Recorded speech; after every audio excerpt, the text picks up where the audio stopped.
pibagi program ni Ema Soibam Ongbi Momon Leima July handaki sida laigidabani July tang tara tarukta masigidamagta akoina nungai taba phungtok minasi haidana sinjaba program ni ahanba maktada akoina program asi haubada minute amatang tuminna lairaga imagidamagta kuruminasi aduga program asi haujagi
imabu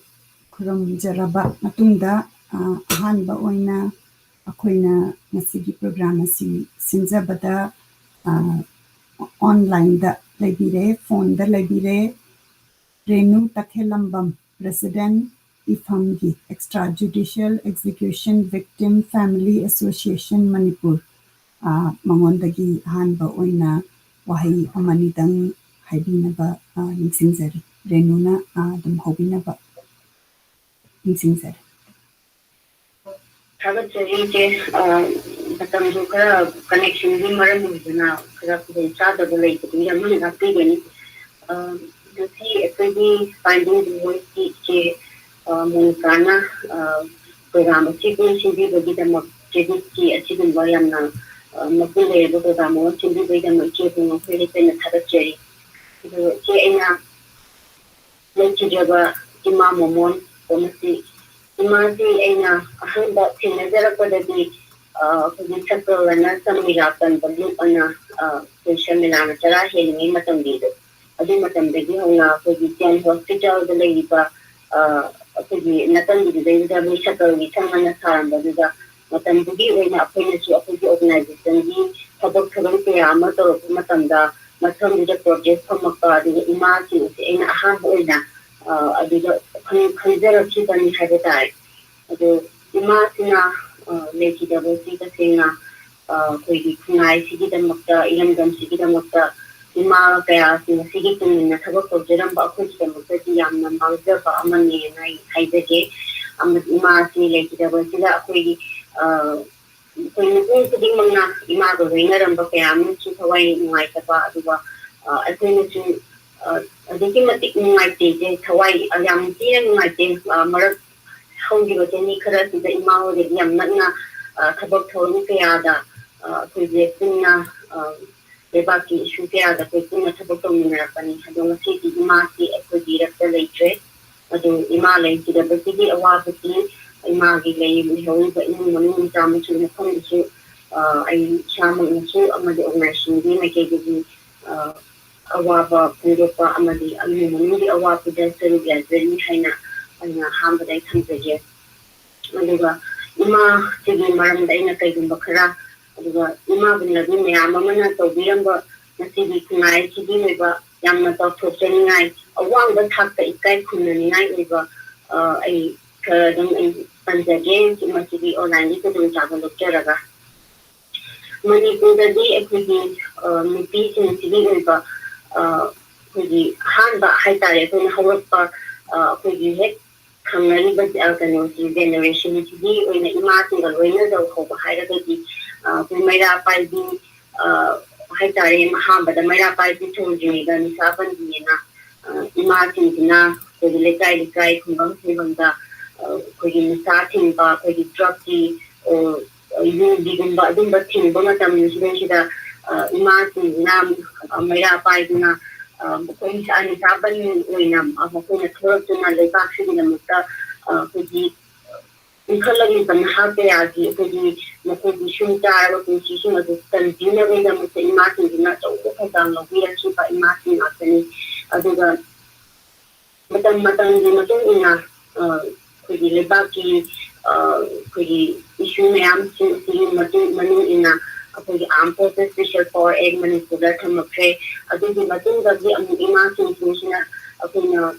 aswa sigi murunda hadiba Muhammad ni mayam amako like jaba thawai ke amu yaw credo achi chin din imagine imam munyawna amadi din like imagine like ima kaya amu chigaw pre mukunya kunai sigi ga mutta tawi ram university ke amna apona samjani ngai hod akoya tambada thawbo ngamroi da imagine din magdum nakni and ai sei ha jage ha de imagine din magi like Yesu yaw da su haidroga su ko makodi thamoi da di sai haitare ko di kunai ci kanin bagi aduga nushi bagi makoi da ate pathaja bodo madu thamaga thona yaw na thab to we ba ko adugu khodi maja oi ba question aduga hono di basu chinadi masu ima chin di akoi na tamzen nai yam nei aduga akoi na ju tambada thau akoi na yo we da bagi magun mayam ma yaw wi haida tare aduna Imagine the kudi thona koi wang na koi ini community aduga imagine china koi manipur di kunai da hokiba kahi ko kudi nupi hamba nupi lan 1904 aduga koi anishiba nupi lan koi 1939 sigi achi matam de homa manipur di nupi achi ma bin haitare shi da mai turam ban adugu masi matang kodi sithang nai na kodi generation matuna ima momon hojumba adugu ima kodi nuela pandaga so ima ala khanai go am sin asi na ju madugi mai go adun chunga ba la kodina masi ekoi su akoi khole ekoi ha ba no khole koi Budi macam saya lagi isu hari apa pergi mayam sih asli tapi lepas ki dapat kerja apa di mesti 1% tahu je mesti tahu yang jauh bide nah ai kandai aduna lagi hari berapa kuih nak sign pilih ba iman sih mesti lepas kita mesti di coba makam kan na taibang malam cita iman sih mesti di mesti aduga ekodi nupi kin digi thona se malem yam do khanhan digi ba adugu masi apoi di imatin digi da makta apoi na amadi thona digi da makta apoi na pari atoba kudol loba si dan to pari to ya ga de hai ko chimai in kundo te aduga imam mona le ti da ba shishu thami shungan wai de aduga ima ona to biram ba ampo special power egg no chopodi kodi asisu atau bat hanggang mobil ni aduga lagi japa ichi manorama mahadini hati ba ami police personnel sina main dagi kodi arrest mo yawaga pharaga masin hayin wala tamadana o hairamaga madudi mahuta kodi kanoda labuk lamhang amada ibu tamchina nupi bigi tijet ku kongoi manghan diraga amadi tungan munggi open ni go kaya sinasiga tawbila matunda legidraba rama hato picture of GST the motor imagine a sinan teaching the Pandavaya de Amazon movie of the Tansi fighting the Muslim had in 15 August 2004 15 July 2004 the Manorama like the Asina July 11 2004 Adugi Matu Mangani the imagine Tamu starting of medicine Manipur the labor armed force of the army king upon the Maru and Assam like Chigi Mamanta. So upon the imagine but it's actually about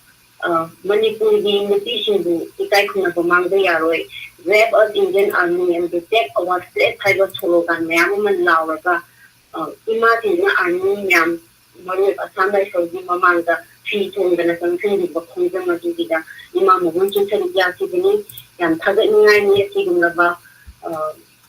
Yamna thinking the Ishada thinking the power to the Sigimaka, Imapiana, to see. Iram dan sigi dan magpapuna bilang basinate. Ako sing mga awang katata ikay kunasi. Adigo ako nasi ako di kunay sigi dan magpahulugi basinate da. Ako isa na ju ako tari kugang lowaga iram dan sigi dan magpa ako man ito kunay masin bada ako siyang nasi hadro ako masito te ay kunay. Tagatari renuna imagi damakta ako'y mayamda hena kangnanaba takpibagidamagta aduga ningsingminasi ako'y punamakna imana tawbiramba aduga ako'y Manipurgi oina ima mayamni tawbiramba mayamsi. Mathang tarakpada renuna ako'y ahanba oina imagi makhon lahoba video asi ako'y Antang game nasi masigi maramda antang introduction macam antang video si thadringate. Okay. See, na ima tarani toy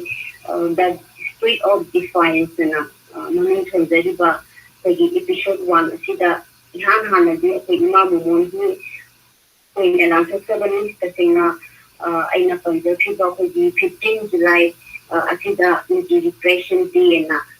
tara kaya siba ako di hoki ba hata July tang drama sida pangko kiba thoram sida ima momon na tamda si masaji ko di nai na hai de de de magta ima di kun ka to kya na ba magta ima di si hana ko na ko di video namzeri ba ima di ko si wali na ti khara si ako na myamda na chokre to goda busi Ima tarani toy hadati musaina pandari ba manorama di hudog adudagi Assam Rifle Brigade imana fi thongdana protest ki ba khogi adugi no ima tarani toy adugi ima tarani toy di ba kuchi wale kuchi wali mati khara khogi madu adum koi lagda bani mati dai sida choba thang lo ba si koi human right errors ki koi tamu problem masigi koi aitare production hai betare sigi video sigi goi kuchuri gote aduga documentation when at the holo by the magta sida yamna atoga thongdang ya biriba amadi akoi sigi guide and support of biriba ni anandi khangembam ma human rights defender ni ma sigi justice foundation gi ma managing trustee hai tare aduma uri ba ku nimechina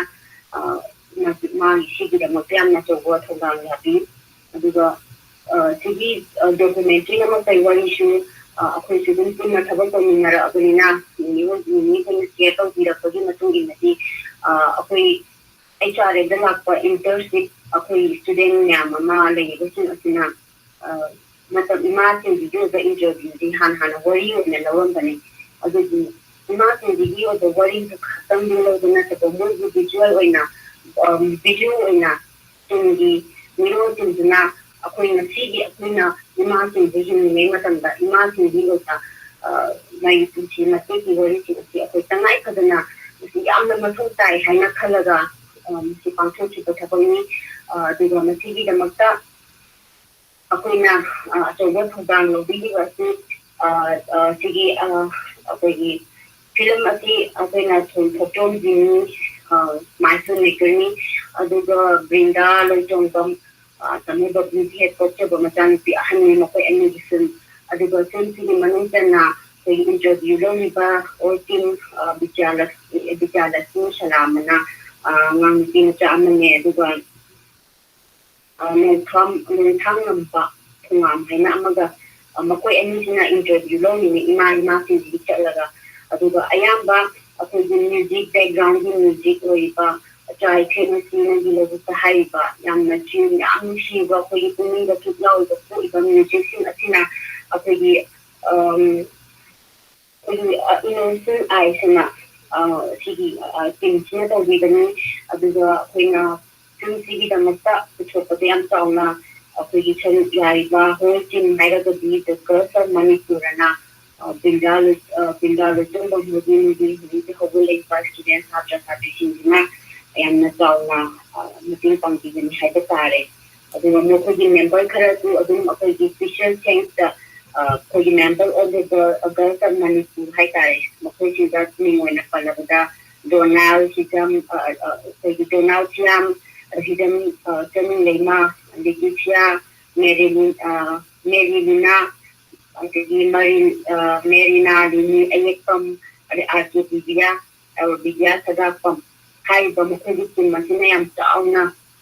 Film City or the owner of another deputy, but Alberto Danya Biba,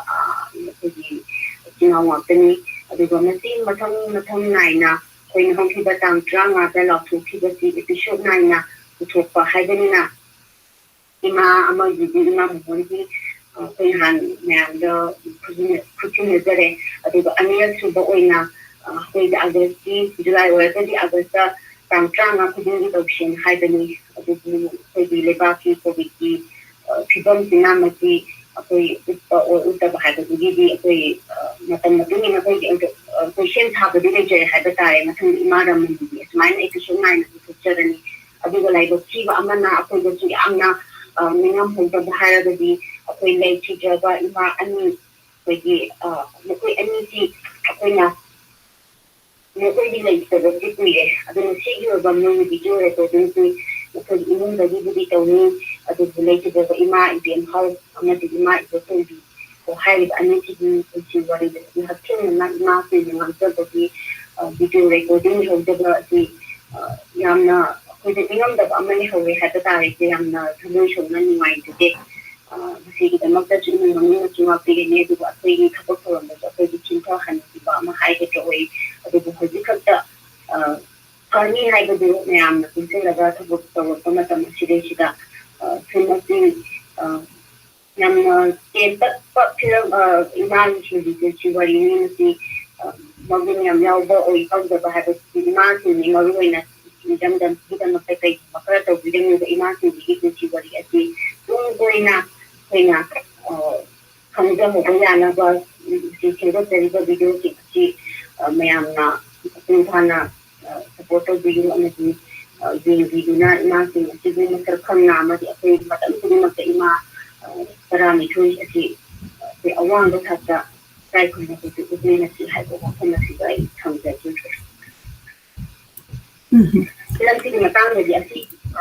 kaya tayo masih masih haizaraba matungda ako'y short documentary human rights alert Manipur na puthokpi basti share tawjage ako'y mayam ima masagi khonjel na libiramba wari asi taminasi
ꯃꯇꯝꯗꯨꯗ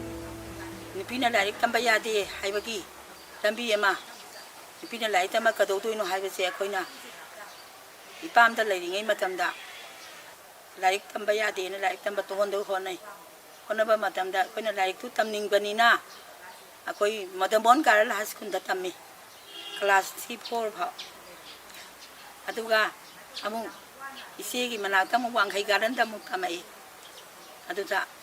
ꯃꯇꯝꯗꯨꯗ ꯑꯩꯈꯣꯏ ꯂꯩꯔꯤꯕ ꯑꯩꯈꯣꯏꯒꯤ ꯈꯣꯡꯅ ꯆꯠꯂꯤ ꯋꯥꯡꯈꯩ ꯒꯥꯔꯗꯦꯟꯐꯥꯎ ꯆꯠꯄꯗ ꯁꯦꯟꯗꯟ ꯇꯣꯡꯗꯦ ꯑꯗꯨꯒ ꯐꯤ ꯌꯦꯜꯂꯣ ꯃꯥꯏꯔꯣꯟ ꯏꯜꯂꯤ ꯐꯤ ꯊꯥꯗꯣꯛꯇꯦ ꯑꯗꯨꯒ ꯆꯍꯤ 18-4 ꯍꯥꯏꯔꯛꯄꯗ ꯅꯨꯄꯤꯅ ꯌꯥꯝ ꯀꯨꯏꯅ ꯂꯩꯁꯥꯔꯛꯀꯗꯧꯗꯣꯏꯅꯣ ꯃꯌꯨꯝ ꯄꯥꯟ ꯈꯪꯗꯕꯅꯤ ꯍꯥꯏꯅꯅꯕ ꯑꯩꯅ ꯆꯍꯤ 18ꯀ ꯍꯥꯏꯔꯛꯄꯗꯤ ꯃꯌꯨꯝ ꯄꯥꯟ ꯈꯪꯗ꯭ꯔꯦ ꯍꯥꯏꯕꯤ ꯂꯥꯏꯔꯤꯛ ꯇꯝꯒꯦ ꯍꯥꯏꯅ ꯍꯥꯏꯕꯗꯁꯨ ꯂꯥꯏꯔꯤꯛ ꯄꯩꯈꯥ ꯉꯝꯅ ꯋꯥꯡꯈꯩ ꯒꯥꯔꯗꯦꯟꯗ ꯇꯝꯕꯗ ꯉꯝꯅ ꯑꯍꯜ ꯂꯃꯟꯅ ꯄꯤꯔꯒ ꯌꯥꯝ ꯆꯠꯅꯔꯝꯃꯤ ꯑꯩꯈꯣꯏꯅ ꯂꯩꯖꯔꯕ ꯈꯪꯅꯖꯕ ꯑꯣꯏꯔꯒꯁꯨ ꯑꯉꯥꯡꯅꯤ ꯌꯥꯔꯣꯏ ꯑꯩꯈꯣꯏꯅ ꯄꯤꯕꯗ ꯂꯩꯒꯗꯕꯅꯤ ꯍꯥꯏꯕ ꯑꯗꯨꯒꯨꯝꯕꯗ ꯑꯩꯈꯣꯏꯒꯤ ꯌꯨꯝꯕꯥꯜꯂꯛꯈꯤꯕ ꯑꯃꯅꯤ ꯑꯩꯈꯣꯏ ꯏꯁꯥꯒꯤ ꯌꯨꯝꯕꯥꯜꯂꯛꯈꯤꯕ ꯑꯃꯅꯤ ꯆꯍꯤ 14 ꯁꯤꯗꯩꯗ ꯑꯩꯈꯣꯏ ꯎꯔꯤꯕꯣꯛ ꯍꯥꯏꯔꯤꯕ ꯑꯣꯂꯦꯝ ꯂꯩꯀꯥꯏ ꯑꯗꯨꯒ ꯁꯣꯏꯕꯝꯒꯤ ꯑꯩꯒꯤ ꯅꯨꯄꯥꯅ ꯁꯥꯃꯨꯉꯧ ꯀꯧꯏ ꯑꯁꯤꯗꯩꯗ ꯑꯩ ꯌꯨꯝꯕꯥꯜꯂꯛꯈꯤ ꯃꯩꯔꯥ ꯄꯥꯏꯕꯤ ꯌꯥꯎꯔꯛꯄꯗꯤ ꯌꯨꯝ ꯄꯥꯜꯂꯕ ꯃꯇꯨꯡꯗ ꯅꯤꯁꯥꯒꯤ ꯀꯥꯅꯤꯒꯤ ꯒꯟꯖꯥꯒꯤ ꯍꯧꯖꯤꯛꯀꯤ ꯗ꯭ꯔꯛ ꯅꯠꯇꯦ ꯀꯥꯅꯤꯒꯤ ꯒꯟꯖꯥꯒꯤ ꯁꯤꯒꯨꯝꯕ ꯐꯣꯔꯦꯟ ꯂꯤꯀꯔ ꯃꯌꯥꯝꯁꯦ ꯑꯗ ꯐꯣꯔꯦꯟ ꯂꯤꯀꯔ ꯃꯌꯥꯝꯁꯦ ꯑꯩꯈꯣꯏꯅ ꯗꯥꯏꯔꯦꯛꯅ ꯍꯥꯏꯕꯗꯤ ꯂꯩꯀꯥꯏꯗ ꯂꯨꯄꯥ 2 ꯈꯥꯏꯅꯔꯒ ꯄꯩꯁꯥ ꯈꯔ ꯈꯥꯏꯅꯔꯒ ꯔꯦꯁꯇꯥ ꯑꯃ ꯑꯩꯈꯣই ꯂꯩꯔꯒꯅꯦ ꯑꯩꯈꯣꯏ ꯄꯨꯂꯞꯅ ꯑꯩꯈꯣꯏ ꯅꯤꯁꯥꯁꯤꯡꯗꯤ ꯊꯤꯡꯗꯕ ꯌꯥꯗꯦ ꯍꯥꯏꯗꯅ ꯑꯗꯨꯃꯥꯏꯅ ꯂꯩꯀꯥꯏꯗꯒꯤ ꯈꯔ ꯍꯧꯔꯛꯑꯀꯥꯟꯗ ꯑꯩꯈꯣꯏ ꯀꯩꯅꯣ ꯌꯥꯝꯅ ꯃꯔꯨ ꯑꯣꯏꯔꯕ ꯃꯐꯝꯗꯒꯤ ꯑꯌꯨꯛ ꯂꯨꯄꯥ 10ꯒꯤ ꯂꯩꯔꯤꯁꯨ ꯍꯥꯏꯕꯁꯤ 10ꯒꯤꯗꯤ ꯁꯨꯛꯆꯥꯎꯏ ꯆꯦꯈꯥꯎꯁꯦ ꯑꯗꯨ ꯂꯩꯔꯤꯁꯨ ꯍꯥꯏꯖꯟꯅꯔꯒ ꯑꯉꯥꯡꯗꯣ ꯊꯥꯖꯤꯜꯂꯒ ꯌꯣꯜꯂꯤ ꯌꯣꯟꯗꯦ ꯈꯪꯅꯕ ꯍꯥꯏꯅ ꯑꯗꯨꯃꯥꯏꯅ ꯇꯧꯔꯒ ꯑꯩꯈꯣꯏꯁꯦ ꯐꯥꯔꯛꯈꯤ ꯀꯪꯂꯥꯒꯤ ꯃꯄꯥꯗ ꯑꯩꯈꯣꯏꯅ ꯆꯪꯖꯈꯤꯕ ꯃꯐꯝꯁꯦ ꯁꯤꯗ ꯐꯥꯎꯕꯗ ꯑꯩꯈꯣꯏꯗ ꯄꯨꯛꯅꯤꯡꯗ ꯑꯩꯈꯣꯏꯅ ꯉꯝꯖꯕꯒꯤꯁꯨ ꯍꯔꯥꯎꯕ ꯑꯗꯨꯒ ꯊꯃꯣꯏꯗꯗꯤ ꯑꯣ ꯍꯥꯏꯕꯒꯤ ꯄꯨꯛꯂꯥꯎꯕ ꯑꯃꯁꯨ ꯑꯩꯈꯣꯏꯗ ꯄꯣꯛꯆꯕ ꯑꯗꯨꯒ ꯉꯁꯥꯏꯒꯤ ꯊꯃꯣꯏꯁꯤꯗ ꯑꯩꯒꯤ ꯀꯞꯅꯤꯡꯕ ꯋꯥꯈꯜꯁꯤꯗ ꯅꯨꯡꯅꯥꯡꯉꯛꯄ ꯂꯩꯗꯅ ꯑꯗꯨꯒ ꯑꯩꯈꯣꯏꯅ ꯉꯝꯗꯕ ꯌꯥꯗꯦ ꯍꯥꯏꯕ ꯄꯣꯠꯁꯛ ꯑꯃꯗꯤ ꯉꯁꯤꯐꯥꯎꯗ ꯑꯗꯨꯝ ꯂꯩꯔꯤꯕ ꯏꯃꯥ ꯍꯣꯏ ꯋꯥꯈꯜ ꯉꯝꯗꯕ ꯌꯥꯗꯦ ꯍꯥꯏꯕ ꯄꯣꯠꯁꯦ ꯑꯗꯨ ꯐꯅꯌꯥꯝ ꯇꯧꯔꯒꯁꯨ ꯃꯣꯏꯅ ꯎꯆꯦꯛ ꯀꯩꯅꯣ 3 ꯈꯛ ꯂꯧꯊꯣꯛꯑꯦꯗꯅ ꯑꯗꯨꯒ ꯑꯗꯨꯝ ꯇꯧꯔꯒ ꯂꯩꯔꯦꯗꯅ ꯑꯗꯨꯅꯤꯁꯨ ꯍꯧꯖꯤꯛ ꯇꯧꯔꯤꯁꯤ ꯍꯧꯖꯤꯛꯀꯤ ꯅꯍꯥꯁꯤꯡꯅ ꯇꯧꯔꯤꯕ ꯃꯩꯔꯥ ꯄꯥꯏꯕꯤꯒ ꯊꯥꯏꯅꯒꯤ ꯃꯩꯔꯥ ꯄꯥꯏꯕꯤꯒ ꯌꯥꯝ ꯆꯥꯎꯅ ꯈꯦꯠꯅꯩ ꯈꯖꯤꯛ ꯈꯔꯥꯛꯇ ꯈꯦꯠꯅꯕ ꯅꯠꯇꯦ ꯍꯧꯖꯤꯛꯀꯤ ꯃꯩꯔꯥ ꯄꯥꯏꯕꯤꯅ ꯊꯣꯛꯂꯛꯏꯁꯤꯗꯤ ꯑꯃꯅ ꯑꯃꯕꯨ ꯎꯁꯤꯠꯅꯗꯕ ꯑꯣꯏ ꯍꯧꯖꯤꯛ ꯐꯥꯎꯕꯗ ꯌꯨꯅꯤꯐꯣꯔꯝ ꯁꯦꯠꯄ ꯀꯥꯡꯕꯨꯅ ꯕꯖꯥꯔꯗ ꯊꯦꯡꯅꯕꯗ ꯏꯃꯥꯅ ꯍꯣꯏꯗꯤ ꯍꯦꯟꯅ ꯈꯣꯔꯝꯃꯤ ꯀꯣ ꯍꯧꯖꯤꯛꯁꯨ ꯈꯣꯔꯝꯃꯦꯕ ꯁꯨꯙꯤꯔ ꯍꯣꯏꯅ ꯀꯔꯤ ꯍꯣꯏꯅ ꯊꯦꯡꯅꯕꯁꯦ ꯈꯣꯔꯝꯃꯦꯕ ꯑꯃ ꯑꯣꯏꯔꯣ ꯈꯣꯔꯝꯃꯦꯕ ꯑꯗꯨꯒ ꯍꯧꯖꯤꯛꯀꯤ ꯃꯩꯔꯥ ꯄꯥꯏꯕꯤꯗꯤ ꯃꯩꯔꯥ ꯄꯥꯏꯕꯤ ꯑꯃ ꯂꯩꯕꯒꯤ ꯋꯥꯍꯟꯊꯣꯛ ꯂꯩꯇ꯭ꯔꯕꯒꯤ ꯊꯣꯛꯂꯣꯏꯅ ꯎꯕ ꯐꯪꯉꯦ ꯑꯩꯈꯣꯏꯒꯤ ꯏꯄꯥ ꯏꯄꯨꯅ ꯏꯃꯥ ꯏꯕꯦꯟꯅ ꯆꯠꯅꯔꯝꯕ ꯊꯥꯏꯅꯉꯩꯗꯒꯤ ꯅꯠꯇ꯭ꯔꯥ ꯊꯥꯏꯅꯉꯩꯗꯒꯤ ꯏꯃꯥꯁꯤꯡꯅ ꯉꯥꯛꯑꯝꯕ ꯄꯟ ꯍꯥꯏꯇꯥꯔꯦꯀꯣ ꯊꯥꯏꯅꯉꯩꯗꯒꯤ ꯏꯃꯥꯁꯤꯡꯅ ꯉꯥꯛꯑꯝꯕ ꯄꯟ ꯃꯌꯥꯝꯁꯦ ꯑꯩꯈꯣꯏꯅ ꯃꯗꯨꯒꯤ ꯉꯥꯛꯅ ꯆꯠꯄꯗꯨꯅꯦꯕ ꯑꯩꯈꯣꯏꯅ ꯄꯥꯝꯖꯔꯤꯗꯤ ꯑꯗꯨꯒꯤ ꯉꯥꯛꯅ ꯆꯠꯄ ꯉꯝꯕ ꯏꯃꯥꯁꯤ ꯀꯌꯥ ꯂꯩꯇ꯭ꯔꯕ꯭ꯔꯥ ꯍꯥꯏꯅ ꯈꯜꯂꯦꯕ ꯍꯧꯖꯤꯛꯁꯨ ꯉꯥꯏ ꯊꯥꯛꯁꯤ ꯈꯥꯁꯤ ꯍꯥꯏꯕ ꯑꯃ ꯂꯩꯌꯦꯕ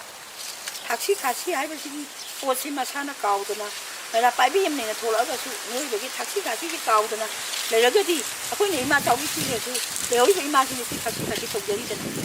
이마게 애야만 항아가 이마게 애야만 떠가가 그 저짜리 이루어지게 아두기 와 레이트래 지키시나 아두 거기다 얌따 혼자님과 다시 같이 지바 아두가 이마만 짤리바 짠을 원차세 아코지 마시기 마군 ngamnaba satsagi hai pose adu umbo pose ta honjani nge ba soi ba aduna ayamba lerekta ba oina laiya ba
Mathang tarakpada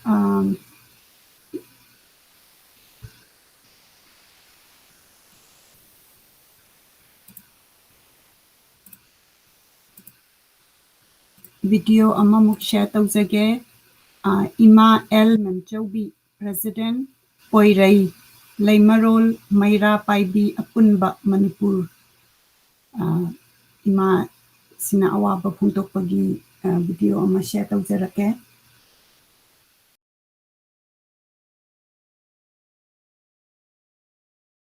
Singmi tami apun berluki President wena tau puramba Momon Leima Hoki batang teratu dak lagi dabada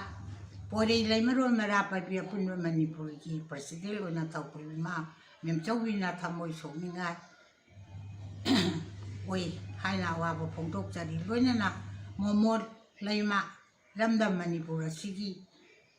Armed Forces Special Fire Loktoku Miyoibai Hakalu Nupigi Izat Kalu Armed Forces Special Rebuild Tau Haibina Chingba Ihau Kaya Sarupya Tuna Lakiba Dugumba Momon Leima Akoigi Iramdam Manipur da Tokiba Isu Kaya Chapinda Duna Lahaba Momona Handak Laikiba Taba Ase Maki Awat Pasaru Amadi Sweden Lehuragani Haiba Ase Koi Tazaba Tamjay Aduna Magna Laikidaba Asida Aigi Tamoida Pelauda Ma Roy Oina Handaki Jungi Tang Trainpan da Atova Tobi Gi Kekupata Hekat Lekatamba Satpada Akoi Ani Pamina Duna Hekat Lekatamina Tova Tobi Hekat Lekatamina Taminarba Matunga Pamina Duna Mana Porakpa Tan Machet Lama Ibani Lona Chamina Kiba Adugumba Punsigi Wari Kayana Sanakiba Adugumba Aduda Mahang Lakidaba Tabda Muka Hena Tamoi Soninga Oi Magna Mapugi Lakona in the signal labor Werasano Haiba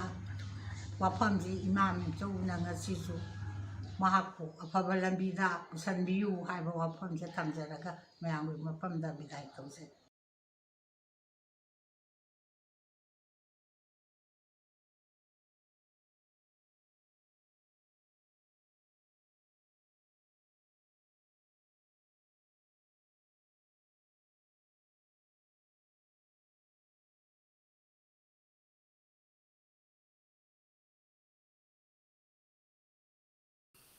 Connection si yare Renu su aina pukhatchare mathakta Renu tabibra. Tari che hajita. Renu gi personal experience ngai ahobada di share tawbigre ko khoi mayamna mayam gi ima trying thoi specifically ningsingba udminasi ado akhoi mayamna ngasi pullingai sida Renu interaction haibatare ngasi laikhidrabi Ema Soibam Ongbi Momon ga personal interaction laikhiba akhoi mayamda kitang share tawbi.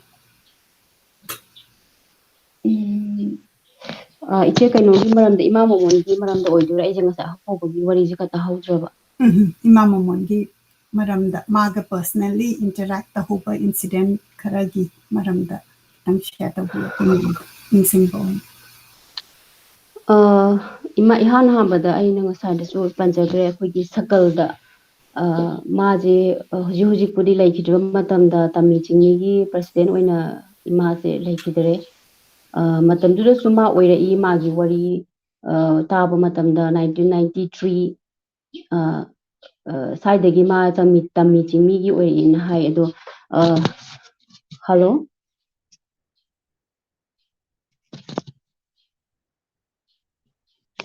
hello ai tadare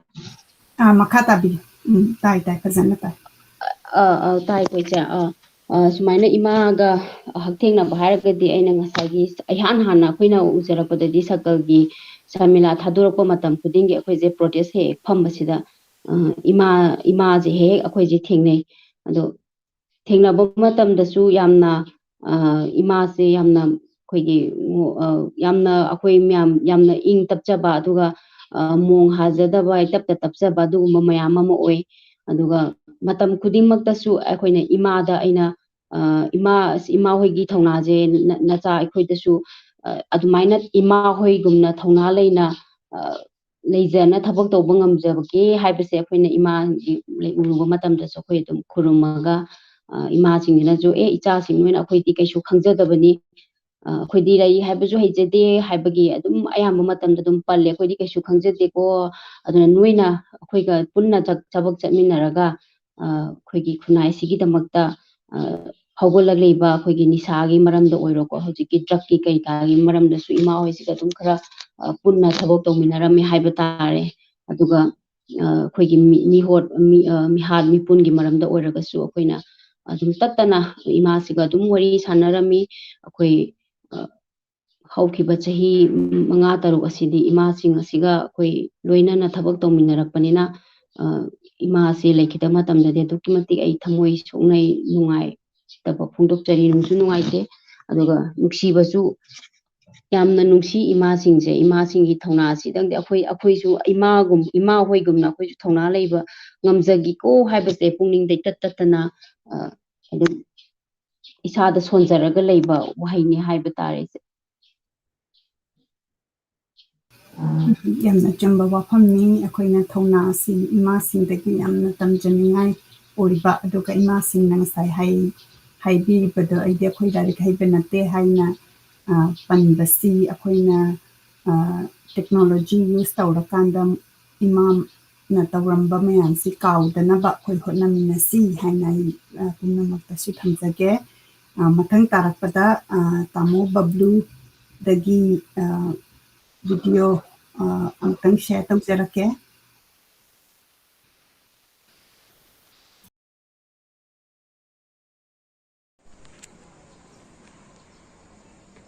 Ema Momona Manu Matam Chadana Legitable Sister Aina Amoy Sokna Nuaitaba Pundok Cheri Ema Momonga Loinazarak Basi Akoi Yam Quire Akoin Hek mid 1990s Tagi Manipur Gi Human Rights Ki Tawak Thorom Toropatagi Homadum Loinazarakle Masi Ahambada Akoina Kanzarapada Ami Chigni Gi Yamna Marueba Tomi Moina Uzarai Adugi Matunda Akoigi Amkilgi represent Oraga work to Biramba Tengi Adumako Aina Paidagi Hena Natana work to Zahobudi Mase Sarmila Kanba Ima Luki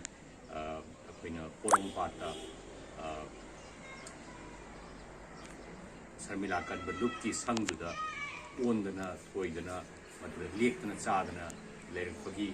Matangduda Aina Maruina Masi Timazahobuni Adu Uzik Covid Namaramoidana Imam Yambi Marakta Mana Han Boina Lake the sister Aina Tamoy Shokna Nuaito Kundokcheri Magi dedication Magi sacrifice Amadi Magi Hanbalataba Tona Sing the book Hobulakliba generations in the Sana Sona the Horabani Hedana Aina Tazi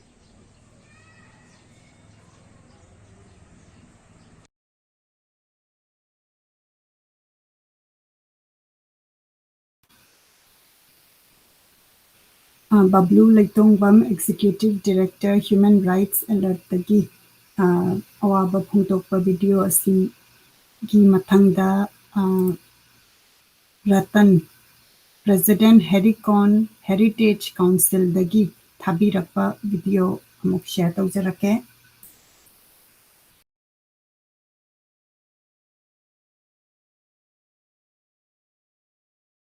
Tamimigi President Oina Levirambi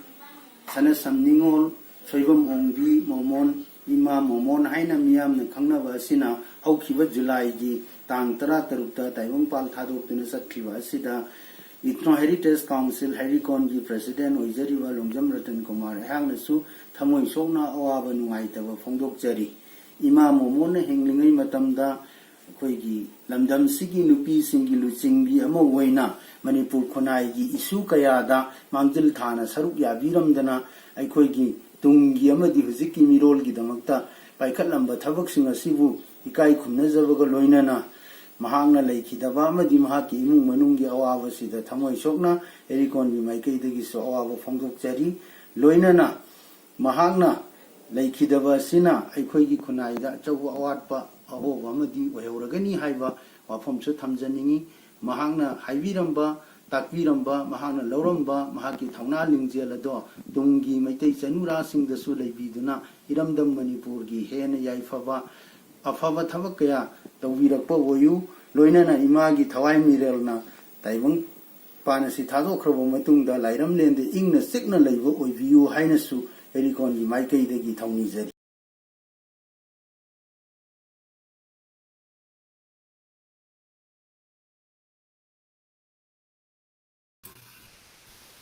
ꯃꯈꯥ ꯇꯥꯔꯛꯄꯗ ꯖꯤꯇꯦꯟꯗ꯭ꯔ ꯅꯤꯡꯉꯣꯝꯕ president CCSK committee of civil society ꯀꯪꯂꯩꯄꯥꯛꯅ ꯊꯥꯕꯤꯔꯛꯄ ꯑꯋꯥꯕ ꯐꯣꯡꯗꯣꯛꯄꯒꯤ video ꯑꯁꯤ share ꯇꯧꯖꯒꯦ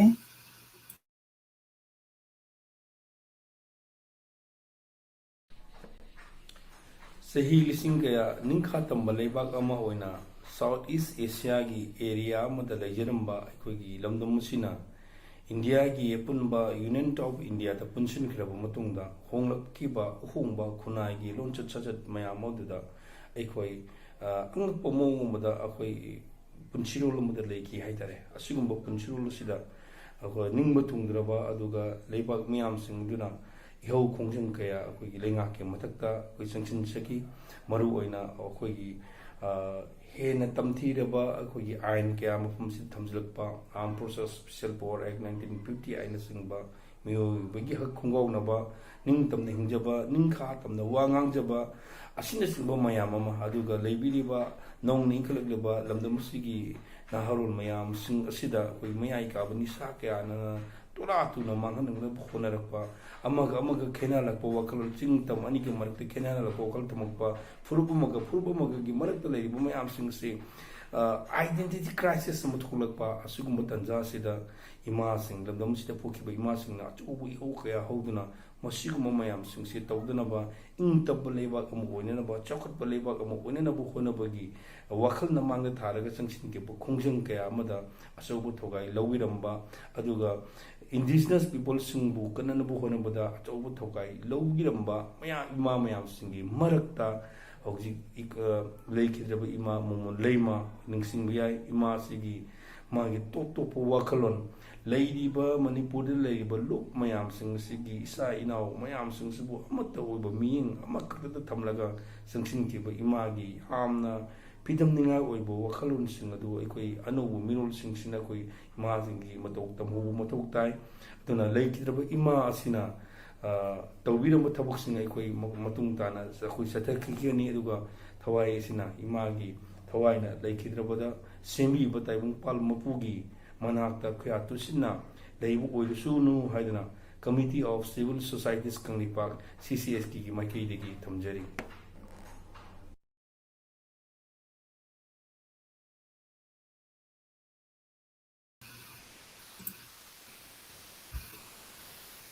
ꯃꯈꯥ ꯇꯥꯔꯛꯄꯗ ꯄꯥꯟꯇꯤ ꯒꯣꯟꯃꯩ advisor Rongmei women association women ꯑꯣꯔꯒꯅꯥꯏꯖꯦꯁꯟꯗꯒꯤ ꯚꯤꯗꯤꯑꯣ ꯑꯃꯇꯪ ꯁꯦꯌꯔ ꯇꯧꯖꯒꯦ ꯑꯋꯥꯕ ꯐꯣꯡꯗꯣꯛꯄꯒꯤ video ngasi numit asida Rongmei Women Organization Assam Manipur Nagaland Rongmei Lupom naso Ema Momon akwai miyam na nungsijarabi Ema na lekhi dabada thamoy yam na soi habda phungdok sabani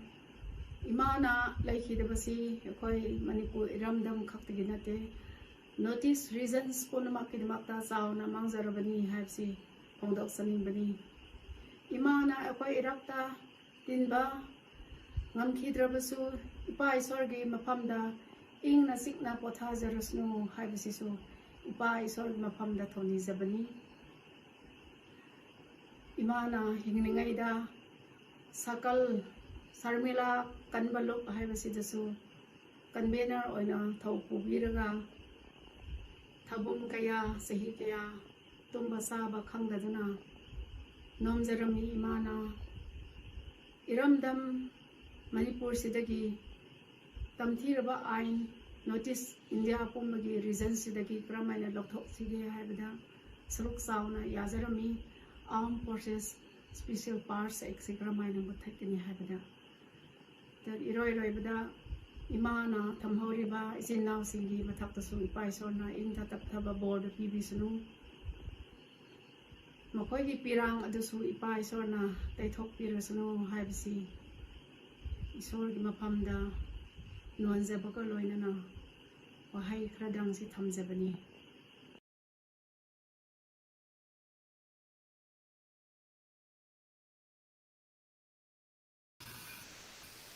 Matang tarakpada Athauba Khuraijam, former General Secretary UCM United Committee Manipur dagi awaba phungtokpagi video asi share tawjage.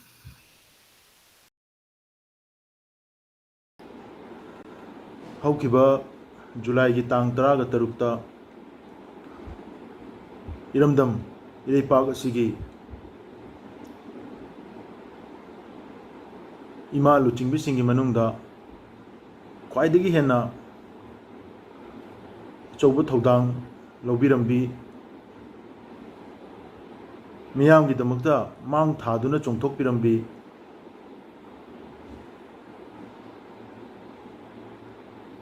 ningol oibi amadi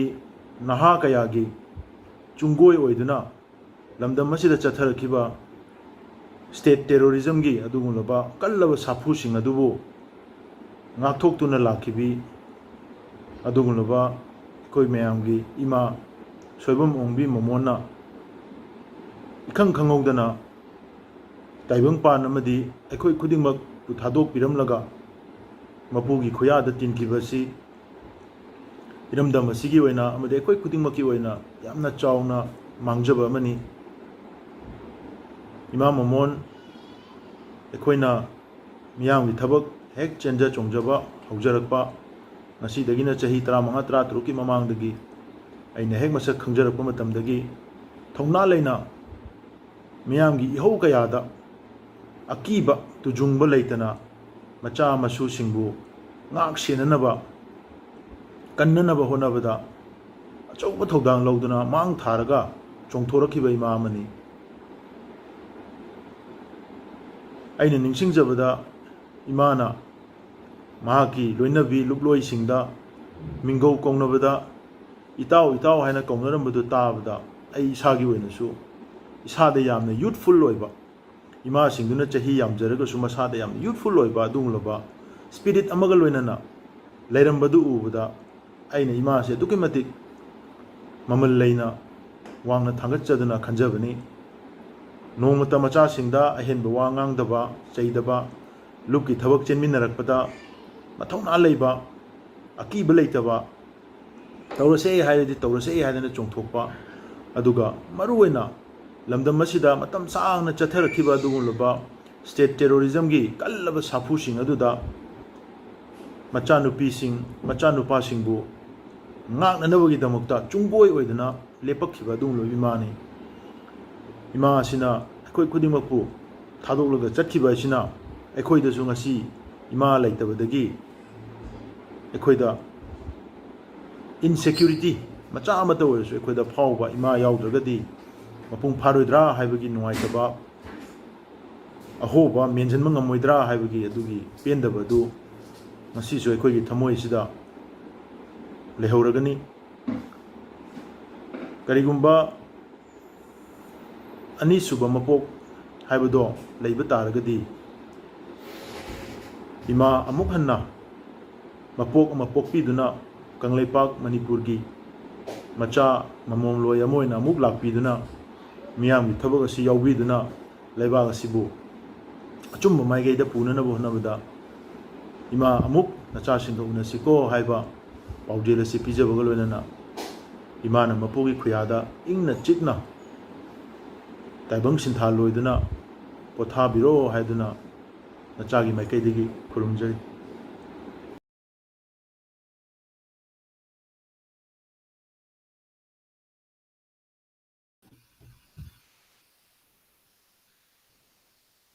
Makha tarakpada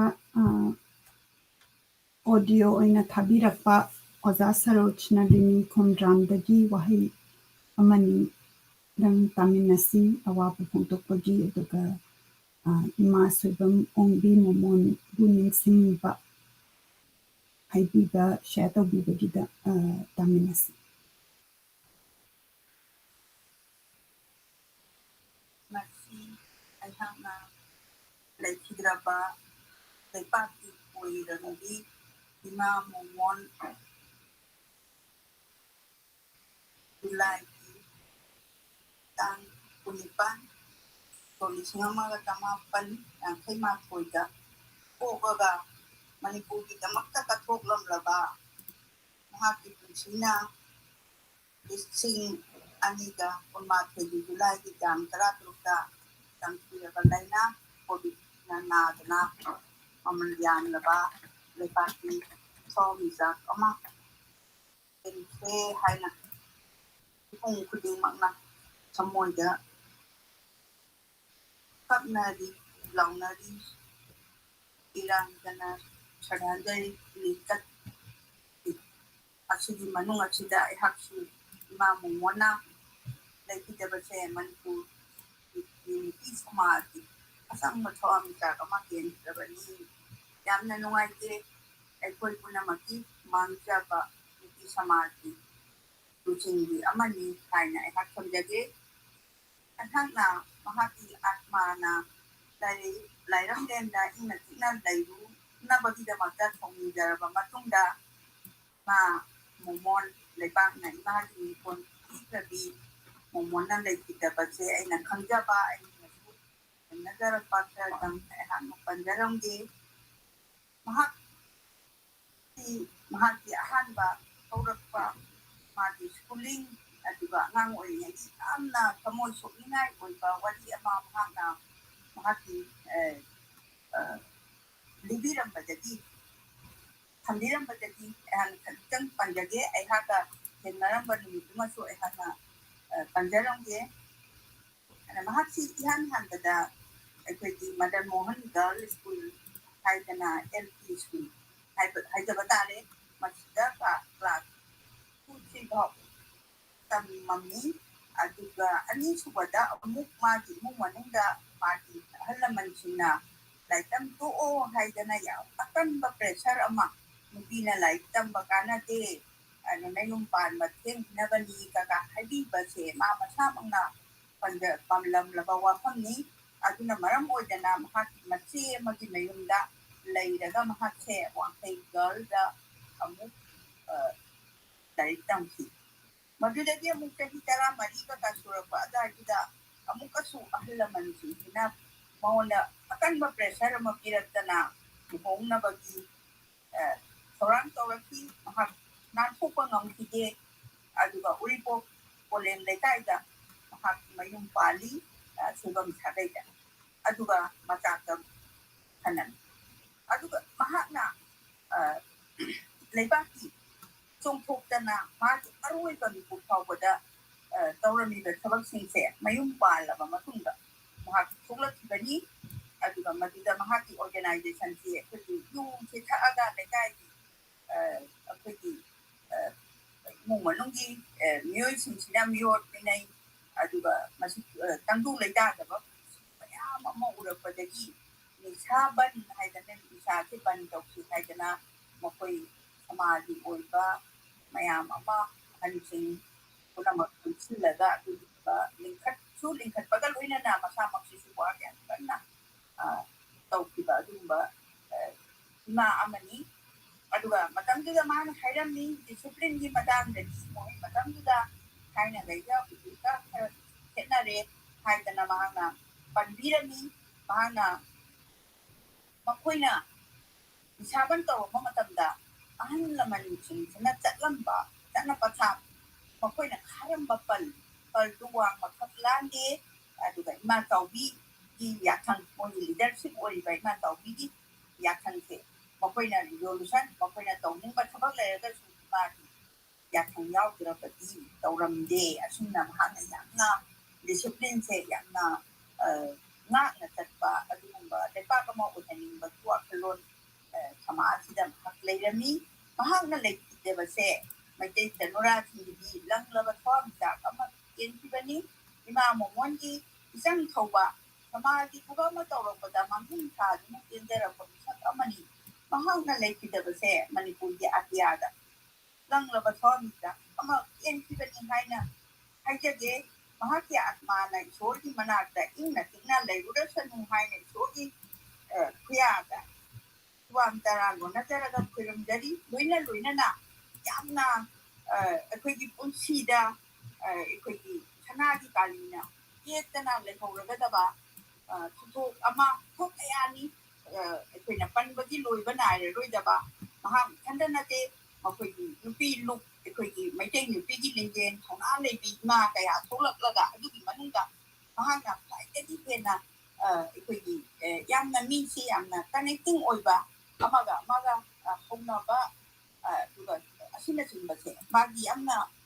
ꯂꯩꯕꯁꯤ ꯑꯩꯅꯁꯨ ꯑꯗꯨꯝ ꯑꯩꯒ ꯑꯃꯨꯛ ꯑꯅꯤꯔꯛ ꯊꯦꯡꯅꯕꯗꯨꯗ ꯑꯩꯍꯥꯛ ꯀꯩꯅꯣ ꯇꯧꯏ ꯎꯖꯩ ꯑꯗꯨꯒ ꯑꯩꯈꯣꯏꯒꯤ ꯈ꯭ꯋꯥꯏꯗꯒꯤ ꯃꯔꯨꯑꯣꯏꯅ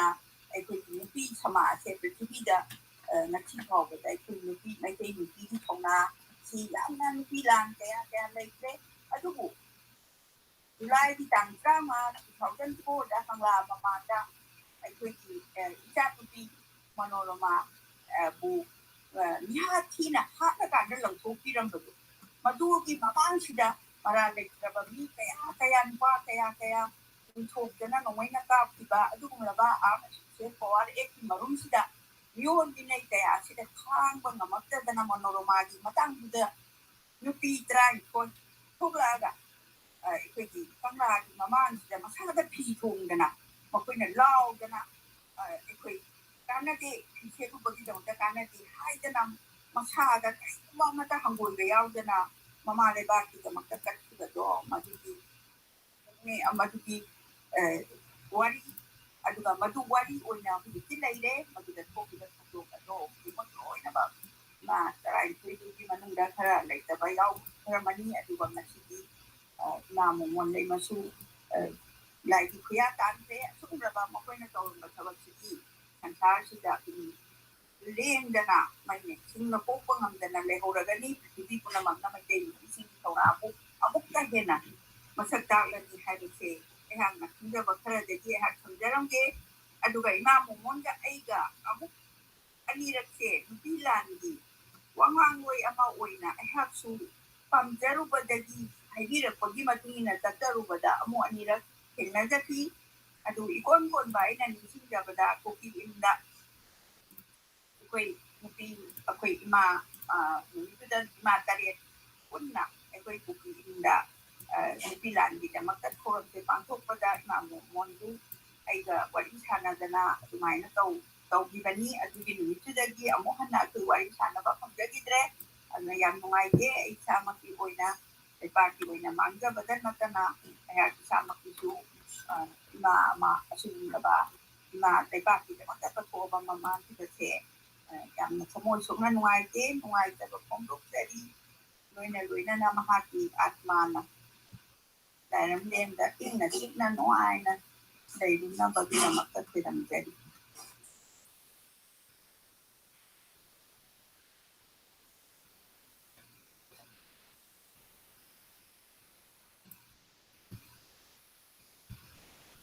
ꯑꯁꯤꯒꯤ ꯃꯇꯨꯡꯗ ꯑꯩꯈꯣꯏꯒꯤ ꯃꯐꯝꯗꯒꯤ ꯑꯋꯥꯕ ꯐꯣꯡꯗꯣꯛꯄ ꯅꯤꯡꯁꯤꯡꯕ ꯇ꯭ꯔꯤꯕ꯭ꯌꯨꯠ ꯄꯤꯕꯤꯕ ꯃꯌꯥꯝ ꯊꯣꯛꯄꯤꯔꯛꯏ ꯑꯃꯨꯛꯇꯪ ꯁꯦꯌꯔ ꯇꯧꯖꯔꯛꯀꯦ ꯑꯩꯈꯣꯏꯒꯤ ꯃꯤꯗꯤꯌꯥꯁꯤꯗꯩꯁꯤꯗ ꯃꯌꯥꯝꯅ ꯅꯨꯡꯁꯤꯗꯅ ꯏꯃꯥꯒꯤꯗꯃꯛꯇ ꯑꯩꯈꯣꯏꯅ ꯀꯣꯚꯤꯗꯀꯤ ꯃꯇꯝꯁꯤꯗ ꯂꯩ ꯀꯠꯄꯗꯨ ꯄꯔꯁꯅꯦꯜꯂꯤ ꯆꯠꯄ ꯉꯝꯗ꯭ꯔꯒꯁꯨ ꯑꯩꯈꯣꯏꯒꯤ ꯊꯃꯣꯏꯗ ꯂꯩꯕ ꯋꯥꯍꯩꯁꯤꯡꯁꯤ ꯐꯣꯡꯗꯣꯛꯄ ꯃꯌꯥꯝꯁꯤ ꯑꯩꯈꯣꯏꯅ ꯇꯥꯃꯤꯟꯅꯁꯤ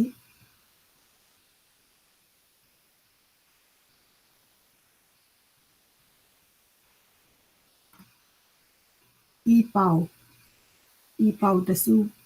ꯀꯚꯔꯦꯖ ꯐꯖꯅ ꯏꯕꯤꯔꯛꯏ Ema Momon Soibam Ongbi Momon Leima. She was among the 12 Ema who protested naked in front of Tangla against AFSEA in July of 2004.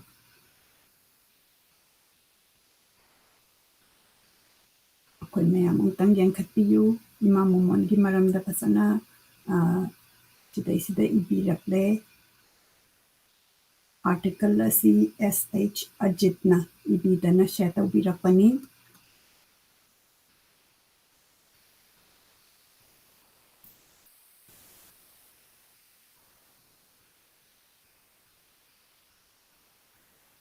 मखाताना scroll नसु इमा मोमोन लेतबदा नुंगाइतब फुंतोकपा आर्टिकल फोंबीरई अखोइना मसीगी पिक्चर असी सुंकाव कावबा कावरोइदौबनी कंगलागी ममांगदा प्रोटेस्ट तौदना अखोइगी यामना नुंगाइतब थौदोककीदमक्ता चोंथोकपीखिबा इमा पुमनमकनी ngasi akhoi mayamna punna laiminnarisina ima momona laikidabada nungaitaba phongtokminabani imabu khurumjari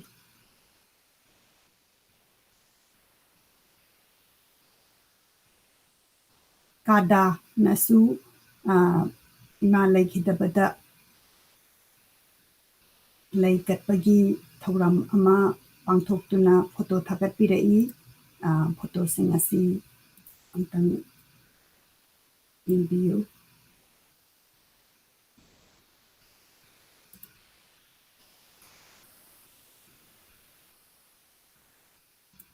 Maharaja Sanajauba Laisembana su awaba phongtokpagi post ama thagatpirai I am deeply shocked and pained on the untimely demise of Ema Momon Leima, President of Tammi Chingmi Apunba Nupi Lup. Her sacrifice for the state of Manipur is commendable. Recall so many things shared with you, Ema. May your noble soul rest in peace, and my deep condolence goes to the family, friend, and relative. Haine Ibirai.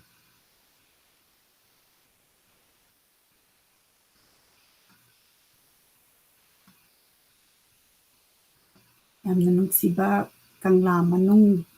da namba picture amasu share taubirai Rimakan Wangkai Mayumna masigi posita yamna nungsiba warol kharasu ibirai amutang pathokjarake taujage nangbu ima karamba wahaina nahakpu saithag gadabano tonlaba nacha aigumba amana ima nahaki natik nagun saitha jabagi itiksu oidri lamdam asigi mamal laktagi athoibi Ema Soibam Momon Leimana manung matam chadana laikidaba aduki matik thamoi sokpaga loinana nungaitaba phongtokjari nacha singi wasak lauba numitta unajakhiba saktamdu na imaga unabagi aroiba numit haibadu oikhre lairamlenda ingna chikna layuko imagi hapchangna taibangpal asi thadokduna chatkhrabasu imabu nungsibadi nachasingna thamoida lengdana adumak leihoragani haina ibirai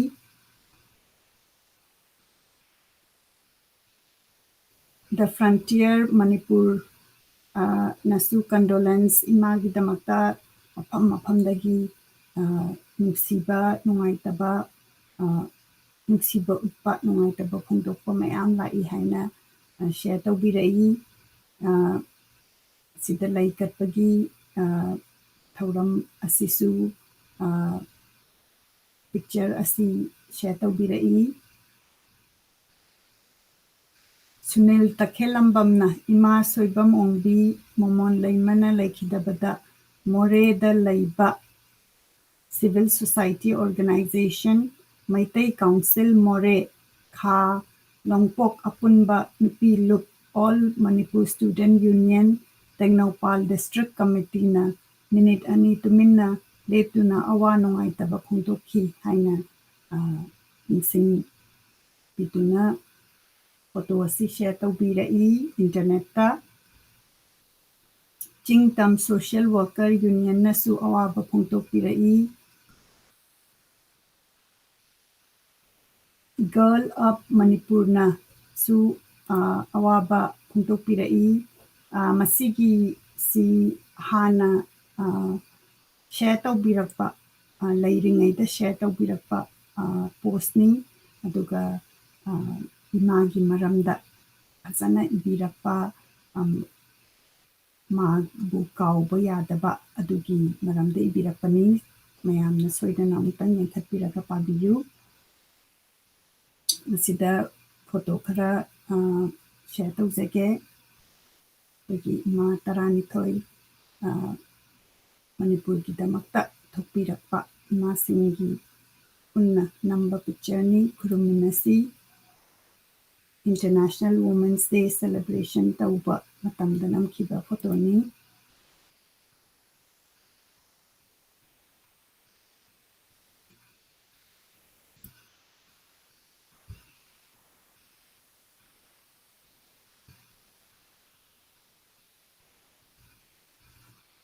ꯑꯗꯨꯅ ꯌꯦꯡꯕꯤꯔꯤꯕ ꯄꯨꯝꯅꯃꯛꯅꯁꯨ ꯑꯗꯣꯝꯅ ꯏꯃꯥꯒꯤꯗꯃꯛꯇ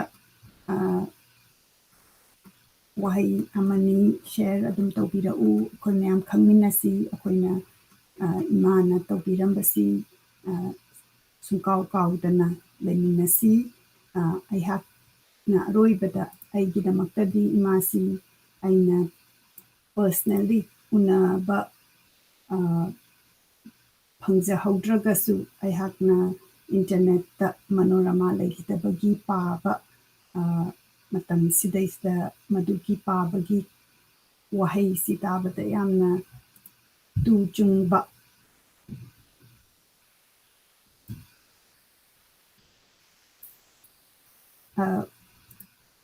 ꯑꯗꯨꯒ ꯑꯗꯨꯒꯤ ꯃꯇꯨꯡꯗ ꯏꯃꯥ ꯃꯌꯥꯝꯅ ꯀꯪꯂꯥꯒꯤ ꯃꯃꯥꯡꯗ protest ꯇꯧꯕꯗꯨ ꯌꯥꯝꯅ ꯀꯔꯦꯖꯤꯌꯁꯂꯤ ꯑꯩꯈꯣꯏ ꯃꯌꯥꯝꯒꯤ ꯑꯇꯨꯛ ꯇꯝꯊꯤꯅ ꯍꯥꯠꯄꯤꯔꯕ ꯃꯅꯣꯔꯃꯥꯒꯤ ꯍꯛꯆꯥꯡꯒꯤ ꯐꯤꯕꯝꯗꯨ ꯄꯥꯔꯨꯕ ꯀꯥꯟꯗ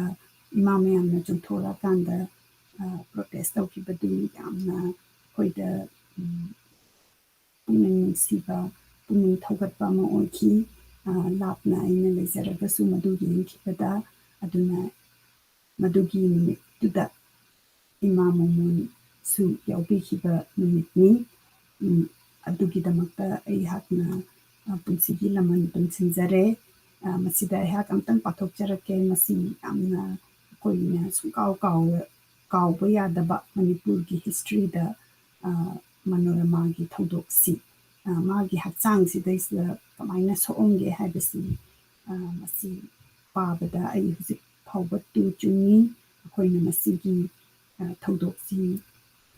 ꯀꯥꯎꯒꯨꯝꯁꯤ ꯃꯁꯤꯒꯤ ꯆꯩꯁꯤꯗ ꯑꯩꯈꯣꯏꯒꯤ ꯏꯃꯥ ꯃꯌꯥꯝꯅ ꯆꯣꯡꯊꯣꯛꯄꯤꯔꯛꯑꯀꯥꯟꯁꯤꯗ ꯑꯩꯈꯣꯏꯅ ꯍꯧꯖꯤꯛ ꯅꯧꯅ ꯍꯧꯒꯠꯂꯛꯏꯕ ꯑꯉꯥꯡꯁꯤꯡꯅꯗꯤ ꯀꯪꯂꯥ ꯃꯅꯨꯡꯗ ꯆꯪꯉꯒ ꯑꯩꯈꯣꯏ ꯃꯌꯥꯝꯅ ꯆꯪꯗꯅ ꯐꯣꯇꯣꯒ ꯅꯝꯗꯅ ꯁꯦꯜꯐꯤꯒ ꯇꯧꯔꯤꯕꯁꯤ ꯃꯇꯝ ꯑꯃꯗ ꯑꯩꯈꯣꯏ ꯆꯪꯕ ꯐꯪꯉꯝꯗꯦ ꯑꯁꯤ ꯐꯪꯉꯛꯏꯕꯁꯤ ꯏꯃꯥ ꯃꯌꯥꯝꯅ ꯑꯃꯗꯤ ꯏꯟꯗꯤꯕꯤꯖꯨꯋꯦꯜ ꯀꯌꯥꯅ ꯄ꯭ꯔꯣꯇꯦꯁ ꯇꯧꯕ ꯉꯥꯡꯅꯔꯕ ꯃꯇꯨꯡꯗ ꯉꯁꯤꯒꯤ ꯐꯤꯕꯝꯁꯤ ꯑꯣꯏꯔꯛꯄꯅꯤ ꯑꯩꯅ ꯊꯝꯖꯒꯦ ꯃꯅꯣꯔꯃꯥꯒꯤ ꯀꯤꯂꯤꯡꯒꯤ ꯃꯇꯥꯡꯁꯦ ꯑꯩ ꯑꯝꯇꯪ ꯄꯥꯊꯣꯛꯆꯔꯛꯀꯦ Manorama's bullet-ridden body was found at around 5:30 on July 11, 2004 by villagers near Ngarian Maring, about 4 kilometers from her house. According to the Assam Rifle, after taking Manorama into custody, the soldiers had intended to hand her over to the nearest police station. They said that Manorama claimed that one of her militant colleagues, a woman called SSLT Ruby, had an AK-47 assault rifle, and this information led to a hot chase. However, when the group reached the area based on Manorama's direction, she said that she had made an error and then proceeded to lead the soldier to a number of different locations, each time saying that she had made a mistake. According to the Assam Rifle account, after almost 2 hours of driving around like this at daybreak, Manorama tried to escape. According to the legal petition of the Assam Rifle, the apprehended cadre requested to allow her to ease herself. Thereupon, vehicle was stopped and the party with whom she had been traveling took position at about 30 to 35 meters away from her to allow her privacy to ease herself. It was approximately 5:30 a.m.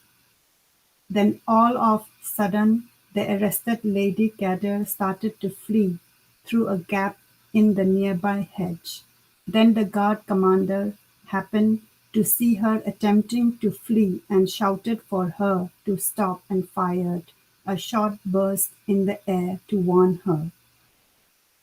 That instinctively other member of the guard party fired towards her leg.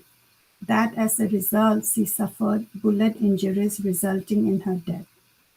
Even if these accounts were accurate, the troop involved acted in violation of Indian law, as Justice D. Biswas of the Guwahati High Court, who heard that Assam Rifle petition quoted above, noted in his final verdict.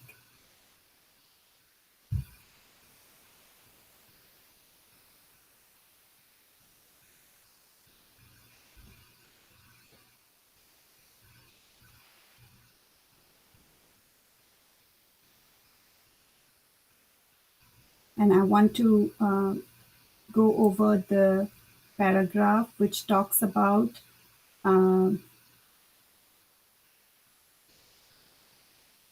although the Commission's final report had not been made public, lawyer representing Manorama's family at the hearing had access to deposition made by member of the Assam Rifle investigating official, doctors, witness, and relative to the Commission. The lawyer told Human Rights Watch that member of the arresting party who later deposed before the inquiry commission said that Manorama's hands were tied while she was in custody. Her relative also said that she was wearing the traditional Manipuri sarong when she was arrested. It would have been impossible for Manorama to run very far with her hands tied up and in a tightly bound sarong.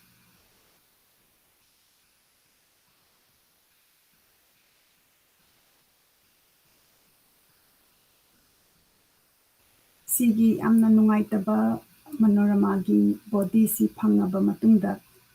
protest asi tawkibani ima mayamsina Manoramagi body si found tawkiba matamda. When Manorama's body was found, it bore scratch marks and a gashing wound on her right thigh, probably made by a knife. Her body, according to her relative, bore other signs of torture, such as bruising. There were also gunshot wounds to the genitals, which lend credence to the theory that she was raped before being shot.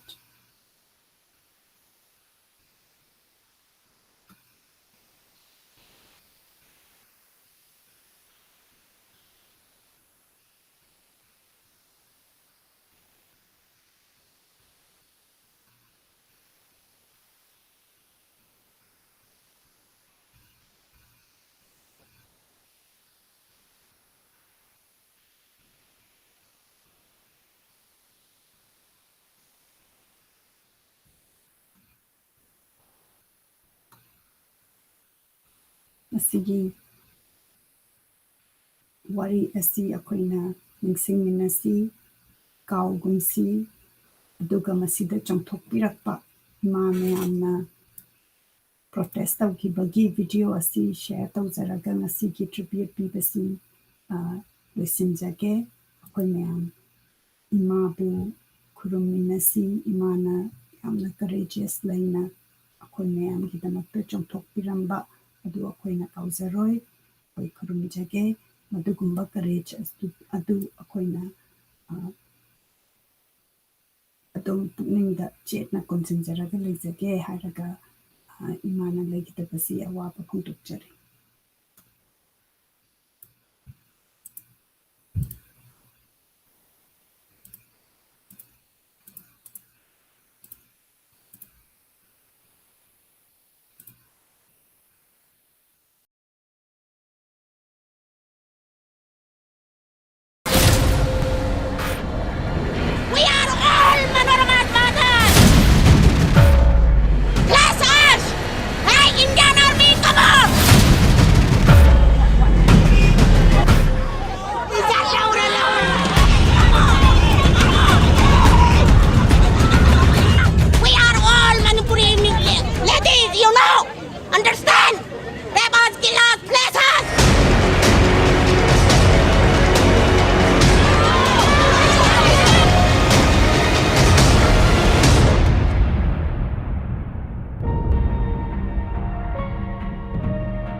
Manorama was killed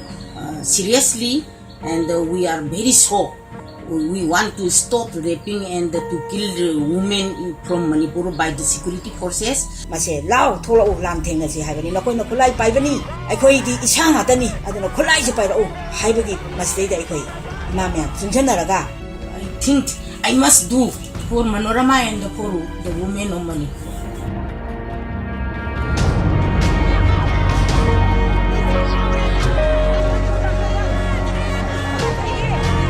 Think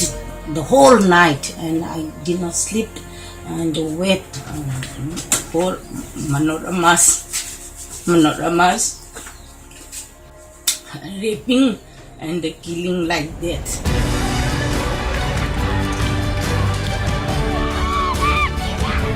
Manong lagi ko yung dari kasi loko ko koto aga pin da ili kuli chilite hani atam sheli aduga madai da mi na hana hingine haibadi wakanda yenda da mai mai yedi de japani na ko.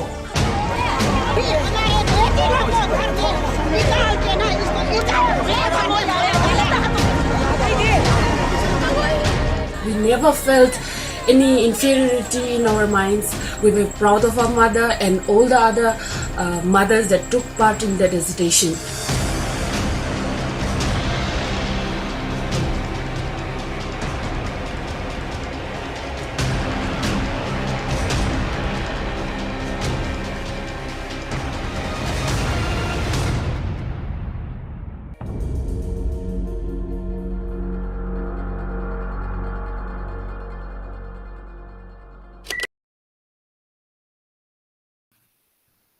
Masigi video asi akoina the quint haibadudagi share tawjabani akoina madugi protest asi sukau kautana maramdu ningsing minasi hojik hojik awaba phongtokpagi video su aigi message sida lai amaga share tawjarake aroibo oina Tamisini apunba duki president Olbirambi Ema Momona Manu matam chadna laiksi lairaksi duela yana manjaba makani hanga lairada yana thamunse hanga lairingeda Manipurgi irei palasigi miyagi damakta tawiramba singadu akoi manga sarang taranga puri miyagi ne hargadi manjin thanana bokonarappa aduga mayamni harganda ana karganda chen chen ni makona jaramba mani mahana ingingeda miyagi thakap tawida anjab janum Manorama amthilaba kongo aduga asam rifle Manorama tamthina hati matanga Lamamanga di Kongra adu yaningdaba kongo puria chobo protest tawda mangin hati mani aduga nandam sida tokiba atopa na rabida sejeti kongo wako ayamama maduda sema chobo potalo tibi mani Manipurgi kurup kaya amaga nungsinadaba amaga yenfinaba magi haiba wakalonda yumfam morakanda sakal iba adugunaba aikoi masen nungsinanaba honabada chobo thogdang lauduna adugunaba kuruki wakalonda yumfam moiba habak thawongsing ase masigi mayokta leptuna Manipur aikoi amatoina himinagadabani kunna himminagadabni kunna siminagadabani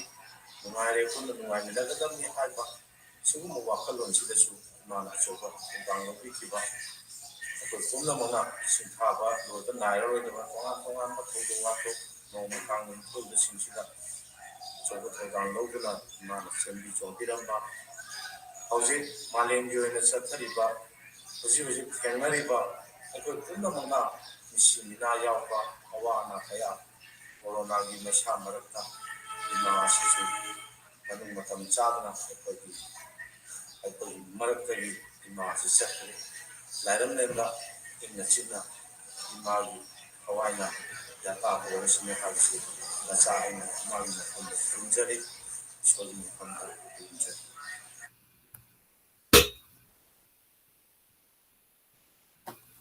ꯑꯁꯤ ꯍꯥꯏꯔꯒ ꯉꯁꯤꯒꯤ ꯑꯩꯈꯣꯏꯅ ꯇ꯭ꯔꯤꯕ꯭ꯌꯨꯠ ꯄꯤꯕꯒꯤ ꯊꯧꯔꯝ ꯑꯁꯤ ꯂꯣꯏꯁꯤꯟꯖꯔꯒꯦ ꯊꯥꯕꯤꯔꯛꯄ video message share ꯇꯧꯕꯤꯔꯛꯄ ꯄꯨꯝꯅꯃꯛꯄꯨ ꯍꯟꯅ ꯍꯟꯅ ꯊꯥꯒꯠꯆꯔꯤ ꯑꯩꯈꯣꯏꯅ ꯁꯦꯌꯔ ꯇꯧꯕ ꯂꯦꯞꯀꯨꯝꯁꯤ ꯑꯩꯈꯣꯏꯅ ꯀꯥꯎꯒꯨꯝꯁꯤ ꯏꯃꯥꯅ ꯉꯁꯤ ꯆꯠꯈ꯭ꯔꯒꯁꯨ ꯏꯃꯥꯅ ꯇꯧꯕꯤꯔꯝꯕ ꯃꯌꯥꯝꯗꯣ ꯑꯩꯈꯣꯏꯅ ꯑꯗꯨꯝ ꯅꯤꯡꯁꯤꯡꯉꯒ ꯂꯩꯃꯤꯟꯅꯁꯤ ꯍꯥꯏꯔꯒ ꯄꯨꯝꯅꯃꯛꯄꯨ